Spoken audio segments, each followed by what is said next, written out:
I want to talk about how do we reach out to our friends and family, particularly those who we've known for all our lives. They've known us before we were Christians and how we are. And we might have already shared our story, might have tried to already preach at them, and they've just not been interested. And you got to a point you've just given up. I understand that. It is hard sometimes. But I want to talk about what way we can be a witness. I want to remind you first that it's God who saves, and our job is only to be a witness, and we're all called to that. You may be the only Christian they ever encounter. And so how do you do that when they don't want to hear you preach at them? Well, I love what Francis Assisi says. He says, preach the gospel, but use words if you have to. What he's saying is behave in a way that they see the difference in you. Often when we go back to family or old friends, we go back to our old behaviours. We behave what they're familiar with. And I want to say to you that it's important that we don't, that we stay as those new creations when we see them. I want us to be the same as we are with our Christian family, as with our natural family. Let's not be two different people, but let's be the Christian everywhere we are. So I want to say, number one, be different. You are different. You are no longer citizens of this world, and it's okay to be different. And let them see that difference. My family, when I go and visit them, a lot of their humour is putting each other down, and it can get quite nasty. But I choose not to get into that, even though there's part of me wants to fit in, right?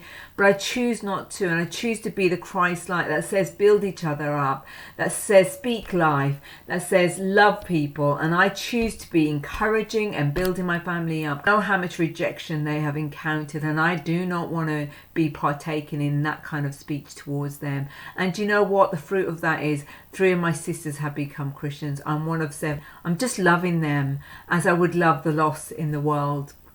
So I want to say you are probably the only Bible that they read, and so therefore be a good representation of what the Bible says to be. It says to forgive, it says to turn the other cheek, it says to go the extra mile. Let's be that way, and also that's for your non-Christian friends as well as your family. Be that real example of what it is to be Christ-like. So be different. I remember a friend, Tom, he talked about when he got saved. He was saved from a very affluent, he went to Eton. He wanted to reach out to his friends, and he didn't want to be too different that they couldn't relate, even though God had transformed him and met with him in such an amazing way. And I remember him preaching one Sunday saying that his friend turned around, his non-Christian friends turned around one evening and said, you know, Tom, you've become a Christian, but the great thing about it hasn't changed you. And that really hit his heart, and he realised that he's so busy trying to still fit in with them that they're not able to see the change that Christ has made in his life. And it's realised that he has not been shining his light at all, but he's been hiding it under a bushel, and that's not great. It says in Romans 10:14, how can they call on him to save them unless they believe in him? How can they believe in him if they never heard about him? And how can they hear about him unless someone tells them? And you know what? We can tell him by how we live and how we are different. That speaks about Christ, because they know you're different because of your Christianity. The other thing I found really helpful is testimonies. They may not want to hear you preach about the Bible, but telling stories is really a powerful way of getting to people's hearts. That's why Jesus did it. He talked in parables, didn't he? And it's because there's something about telling stories that hit there. The Bible says the God of this age has blinded the mind of the unbeliever, and so therefore people can't comprehend things, but there's something about stories, the language of stories that hit their heart.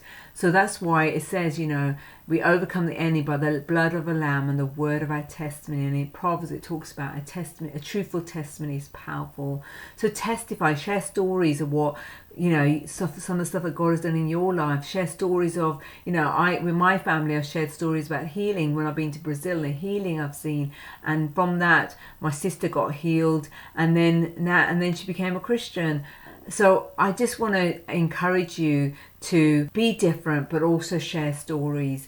Those things are not offensive, but they're actually things that will draw them. And I've done that. I have a friend who I've known for years, and it's been really hard. I've tried to bring in the gospel message. I've tried my best, and I've just thought I'm going to love on her.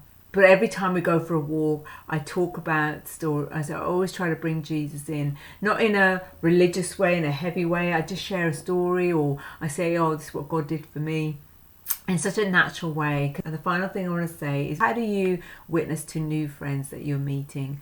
I remember when we moved to Chelmsford, I was pretty lonely. I was pregnant with my son, and my daughter was only a year old, and just over a year old, and I really wanted to make friends. So I went to the mother and toddler group, and I'd be the one who'd go to the person on their own.